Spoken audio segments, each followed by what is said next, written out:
பேர் நைனா முகமது, ஊர் அதிராம்பட்டினம். நிர்பந்தத்திற்கு வட்டி வாங்கலாமா? வட்டிக்கு கடன் வாங்கலாமா நிர்பந்தத்துக்கு கேள்வி கேட்கிறாரு. அப்ப வட்டிக்கு கடன் வாங்குறதை பொறுத்த வரைக்கும் இந்த வட்டிங்கிறத தனியா வைத்து விட்டு பொதுவா ரெண்டு விஷயம் தான். வட்டி கொடுக்கறதும் குற்றம், வாங்குறதும் குற்றம், அது தெளிவான விஷயம், அது யாருக்கும் டவுட் கிடையாது. ஆனா நிர்பந்தம் என்று வறுமையானால் எல்லா விதமான ஹராமான காரியங்களுக்கும் அல்லாவிடத்துல மன்னிப்பு இருக்குங்கிறது அது ஒரு உசூல் மார்க்கத்தில் இருக்குது. வட்டி கூடாது என்றும் உசூல் இருக்குது, விதி இருக்கிறது. அதே மாதிரி எது விதி இருக்கிறது? நிர்பந்தமான நேரம் வறுமையானால் அவங்களுக்கு என்ன இல்ல, அந்த ஹராமான விஷயங்களை கூட அல்லாஹ் கொஸ்டின் பண்ண மாட்டான். அதுக்கு மார்க்கத்தில் விதி இருக்குது. அது என்ன விதி இருக்குது? இந்த சில பொருள்கள் எல்லாம் ஹராமாக்கலாம். பன்றி, தானா செத்து போனது, ரத்தம், இதெல்லாம் நம்ம சாப்பிடக்கூடாது நல்லா சொல்றோம். அதை சொல்லும் பொழுது அந்த அடுத்த வரியில என்ன சொல்றான்னு கேட்டா, யார் நிர்பந்தமான நிலைக்கு உள்ளாகி விடுகிறானோ அவன் மீது குற்றம் இல்ல. பன்றி சாப்பிடக்கூடாதுதான், செத்து போன ஒரு ஆட்டு சாப்பிடக்கூடாதுதான், ஒன்னும் கிடைக்கல, நம்ம செத்துவ முடியுமா? ஒன்னும் கிடைக்கலன்னு செய்ய வேண்டியதான், சாப்பிடுவதை காப்பாற்றிக்க வேண்டியதான். அது குற்றமாகாது. அதாவது நிர்பந்தமான நிலைக்கு ஆளாவதுன்னா அவங்களுக்கு என்ன வராது? பன்றியை சாப்பிட்டா கூட, செத்து போன ஆட்டை சாப்பிட்டா கூட என்ன வராது? வராது. ரத்தம் கூட ஹராம் தான். நம்ம நெருக்கடிக்கா ரத்த தானம் செய்யறோம், ரத்தம் ஏற்றமா இல்லையா? ஒருத்தர் ரத்தத்தை ஒருத்தனுக்கு ஏற்றமா இல்லையா? இது ரத்தம் மார்க்கத்துல ஹராம் தெளிவா சொல்லி இருக்குது. இது ஏன் ஹராம் இல்லாம போகுது? நிர்பந்தம், உசுரை காப்பாற்றணும்.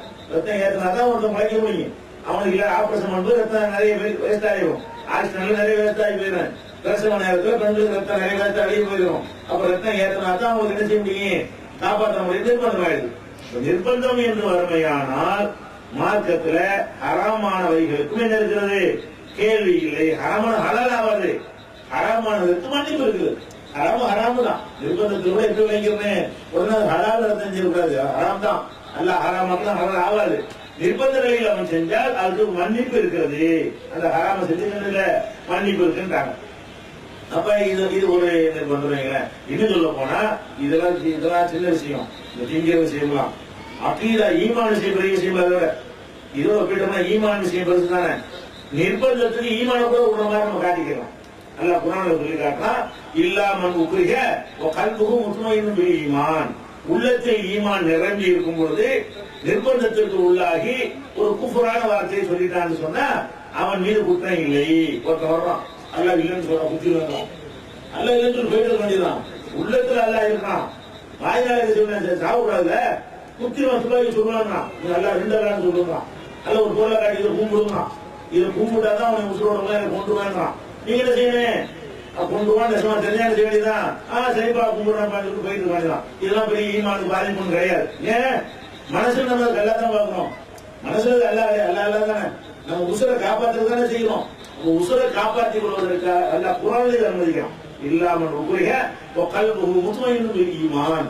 கல்புல ஈமான் நிறைந்திருக்கும் பொழுது நிர்பந்தத்திற்கு உள்ளாக்கப்படுவானால் அவன் மீது குற்றம் இல்ல. ஈமானுக்கே இப்படி எல்லா விதிகளை கொடுப்பான். இந்த கலவர நேரங்கள் கும்பல் எல்லாம் பாத்தீங்கன்னா, கலவர நேரங்கள் நம்ம சொன்னாடி கொண்டு வாங்க, அந்த மாதிரி நிலையெல்லாம் வரும். அதுக்காக சாவான அவசியம் கிடையாது. இஸ்லாம் எல்லா பகுதியிலையும் வாழ்வதற்கு ஏற்ற ஒரு தாரான ஒரு சிறந்த மார்க்கம். நம்மளை காப்பாற்றிக் கொண்டாதான் அடுத்தடுத்து இன்னும் நல்ல காரியங்கள்லாம் செய்ய முடியும். நம்ம அழித்துக் கொள்ள முடியாது. அதனால நம்ம காப்பாற்றிக் கொள்வதற்காக என்ன செய்யணும், இதுக்கெல்லாம் கூட அனுமதி இருக்குது. அப்ப இது ஒரு நிர்பந்தம் வகையில வட்டி உட்பட நிர்பந்தம். வட்டி நான் ஈமான்லயே அப்படி சொல்லணும்னா வட்டியெல்லாம் ஒரு மேட்டா.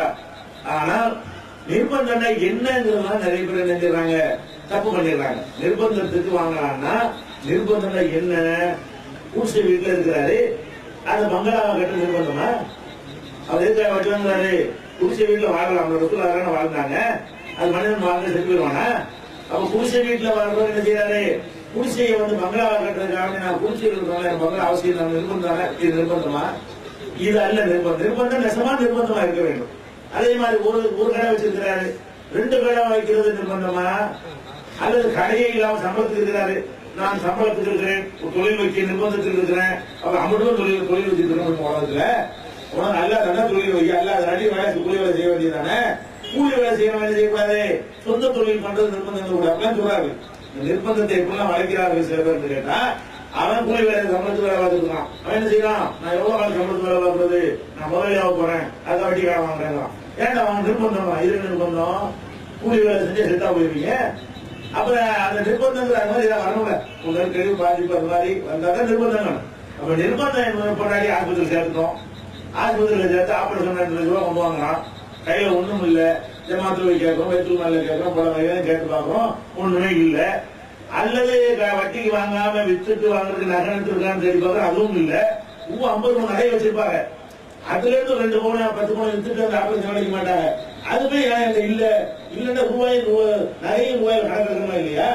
உங்களுக்கு இருக்குதா இல்லையா? நகை இருக்குதுல, உங்களுக்கு 2 லட்சம் ரூபாய் தேவை இருக்குது, 5 லட்சம் ரூபாய்க்கு நகை வச்சிருக்கீங்கன்னா இவன் 5 லட்சம் ரூபாய் நகையை தொட மாட்டாங்களாம்.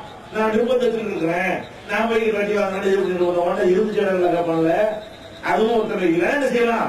நாங்க நட்டும் இல்ல, ஒரு வருஷம் இல்ல, ஆபரேஷன் ரூபா வேண்டி இருக்கு, வட்டிக்கு தான் தரலாம், சரி போய் வாங்குவோம். இது குற்றமாகாது. அல்ல என்ன செய்ய மாட்டாங்க, கேட்க மாட்டோம். உயிரை காப்பாற்றணும் இல்லையா? பொண்டாட்டி காப்பாற்றணும், பிள்ளைய காப்பாற்றணும். ஒரு பெரிய எமர்ஜென்சியான ஒரு விஷயம் வந்துருச்சுன்னு என்ன செய்யணும்? திடீர்னு கூட இழுந்து விழுந்துருச்சு.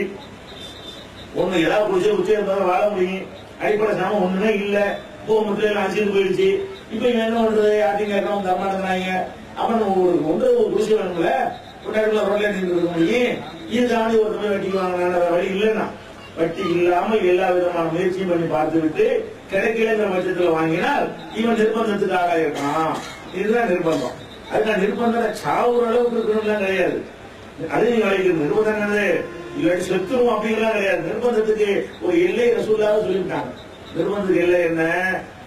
ஒரு நாளைக்கு 2 வேளை பால் இருக்கிற 2 டம்ளர் பால் அது கிடைக்காட்டி நீ நிர்பந்தத்துக்கு உள்ளானவன். ஒரு நாளைக்கு என்ன செய்யறது? 2 டைம்ஸ் என்ன செய்யறது? 2 கப்பு பால் குடிச்சா மனசை வாழ்ந்துருவாங்க.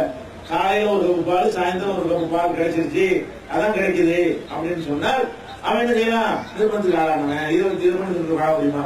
பால் கிடைக்கதான் செய்யுது.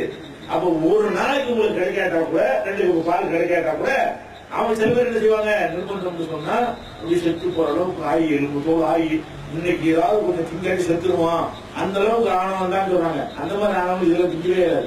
இந்த மாதிரி ஆனவனுக்கு நாளைக்கு சாவ நிலையில இறக்கலாம் திங்க முடியும், நான் திங்க முடியாது. அந்த நிர்பந்தத்துக்கு அர்த்தமே இல்லாம போயிருது. நிர்பந்தம் என்ன? ஒரு நாளைக்கு 2 வேளை உணவு கிடைக்கலையா, அவனுக்கு ஹராம்லாம் கிடையாது. செத்து போன ஆளுதான் கூட்டிட்டு போய் சாப்பிடணும். நம்ம அதனா பண்றதுக்கு முறைமையா இருக்கிறாங்க. அவங்க ஒரு நாளைக்கு 10 ரூபா தான் அவங்களுக்கு சம்பாத்தியம். அதை கொண்டு ஒரு வேளைக்கு தான் அந்த வீட்டுல சாப்பிட முடியும், 2 வேளை சாப்பிட முடியாது. அந்த மாதிரி நிலையில் இருந்தார்கள். ஆனால் அவங்க ஒரு செத்து போன ஆடுகிறதா அவங்க என்ன செய்வாங்க? சாப்பிடலாம். அது தப்பு கிடையாது. 2 வேளை சாப்பாடு கிடைக்காது. ஒரு நாளைக்கு 2 வேளை பால் கூட கிடைக்கலன்னு சொன்னா அவங்க என்ன நிலைக்கு ஆகிட்டாங்க? நிர்பந்தம். அப்ப நிர்பந்தத்துக்கு ஒரு இலக்கை சொல்லாக்கணும் அமைச்சிட்டாங்க. அப்ப நீங்க 2 வேளை சாப்பாடு உங்களுக்கு கிடைத்துக் கொண்டு இருக்குமே, ஆனால் அதுக்கு பிறகு நிர்பந்தம் சொல்வது என்ன? இல்ல, அர்த்தம் கிடையாது.